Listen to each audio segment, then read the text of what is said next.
আসসালামু আলাইকুম আন্টি। ওয়ালাইকুম সালাম। বাবা তুমি? আন্টি ওই শাহাদাত বাসায় আছে? না বাবা, ও তো বাসায় নাই, ও তো সেই সকালবেলায় চলে গেছে। আন্টি এক গ্লাস পানি খাওয়ানো যাবে? অনেক পিপাসা লাগছে তো।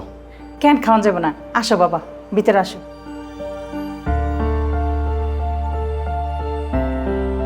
আসো।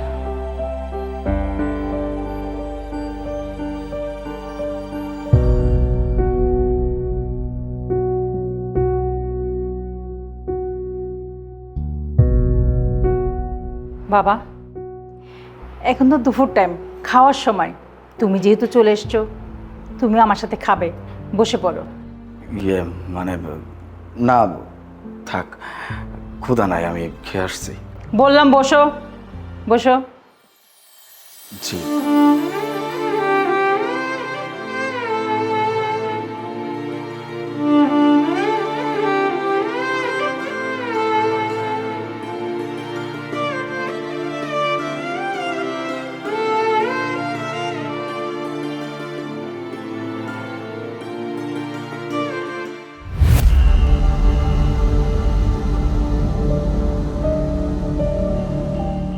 কি ব্যাপার, ও এরকম করে খাবার খাইতেছে? মনে হইতেছে যে কত বেলা, কত দিন ধরে ও খাবার খায়নি।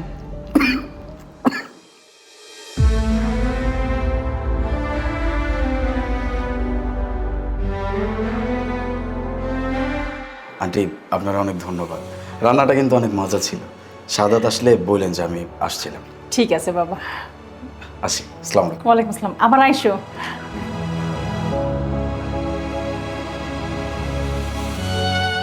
ছেলেটা মনে হচ্ছে বিপদে পড়ে আমাদের বাসায় আসছে। যাই হোক, আজকে শাহাদাত আসলে ওকে জিজ্ঞেস করব। এখন আমি কি করব?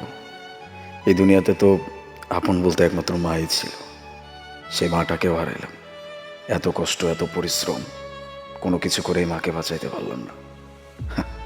খাওয়া দাওয়া কোনো কিছু ঠিক ঠিকানা নাই।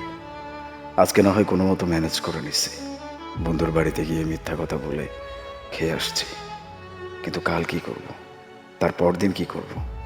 হে আল্লাহ, তুমি আমাকে একটা রাস্তা দেখাও।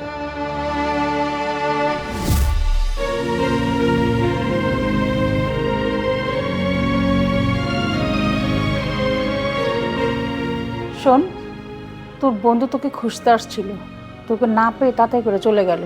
বসতে বললাম কিন্তু বসলো না। আমার বন্ধু? আরে ওই যে আলিফ নাকি, ওই ওই ছেলেটাই। ও হ্যাঁ হ্যাঁ, আলিফ। আচ্ছা আমার একটা কথা বলতো, ওকে দেখে মনে হলো যে ও 3-4 দিন ধরে কিচ্ছু খায়নি। আচ্ছা ওর ব্যাপারটা কি? মা, আমি তোমাকে বলছি, ওর মা গ্রামে থাকতো, আর ও এখানে কিছু টিউশনি করে নিজের পড়ালেখার খরচ আর আদার সব কিছুর খরচ চালাতো। তো ওর মা কিছুদিন আগে মারা যায়। ওর মা যখন মারা যায় তখন ও গ্রামে যায়। তোর মাকে মাটি দিয়ে তারপরে ও স্বাভাবিক হতে হতে প্রায় 10-15 দিন লেগে যায়। আর এই 10-15 দিনের গ্যাপে ওর এখানে টিউশনগুলো ছুটে যায়। আর তারপর থেকে ও ঢাকায় আসার পর ওর থাকা খাওয়া এগুলো নিয়ে একটু ক্রাইসিস চলতেছে। তোর বন্ধুর মা মারা গেল, ও টিউশনি চলে গেল, কই তুই তো একবারও আমাকে বলিসনি। মা, আমার অনেক বন্ধু, আমি কতজনের সমস্যা তোমার কাছে বলবো? ও আচ্ছা, আচ্ছা যাই হোক, তোর সাথে যদি ওর দেখা হয় তাহলে তুই বলিস ও যেন একটু আমার সাথে দেখা করে। আচ্ছা ঠিক আছে, আমি ওকে তোমার সাথে দেখা করতে বলবো। এখন আমাকে খাবার দাও, আমার খুব খিদা লেগেছে। ঠিক আছে তুই বস, আমি তোর জন্য খাবার রেডি করি।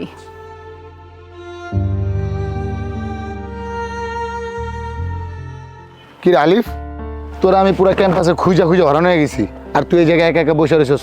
কেন বসে রয়েছিস কেন? না ওই কাজ নাই তো কোনো, এমনি বসেছিলাম। তুই নাকি কালকে আমাকে বাসায় গেছিলি, মা আমারে বললো, তা আমার লগে দেখা না করে আয়া পড়লি কেন? গেছিলাম আসলে, তোর সাথেই দেখা করতে গেছিলাম, কিন্তু পরে চলে আসছে আর কি। আচ্ছা শোন, তুই তো কালকে বাসায় গেছিলি, মার সাথে তো তোর দেখা হয়েছে। এখন মা আমারে বললো তোকে দিয়ে নাকি কি কাজ করাবে, কি একটা কাজ আছে তার, তাই সে তোরে দেখা করতে বলছে।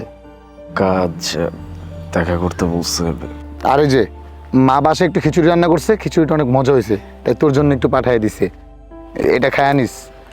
আর শোন, আমি একটু যাই, আমার কাজ আছে। ঠিক আছে। তুই মার সাথে দেখা করিস কিন্তু।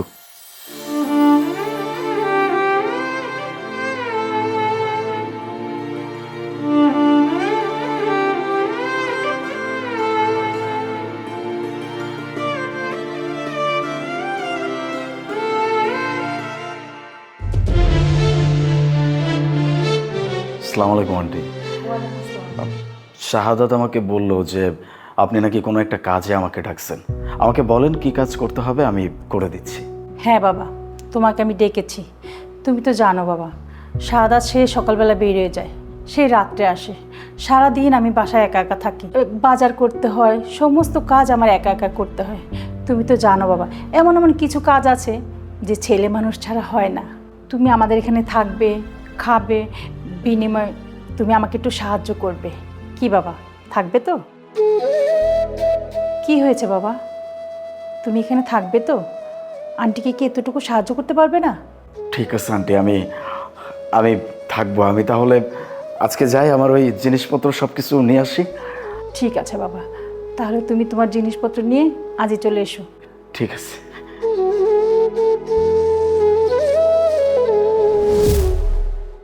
হে আল্লাহ, তুমি সত্যিই মহান। এই জন্যই হয়তো মানুষ বলে যে আল্লাহর দোয়া যার উপরে আছে এই মানুষের দুনিয়াতে কোনো কিছুর অভাব পড়বে না। আমি আমার এক মাকে হারাইছি, কিন্তু আজকে আমি আমার আরেক মাকে পাইছি। আল্লাহ, আমি তোমার কাছে লাখ লাখ শুকরিয়া জানাই।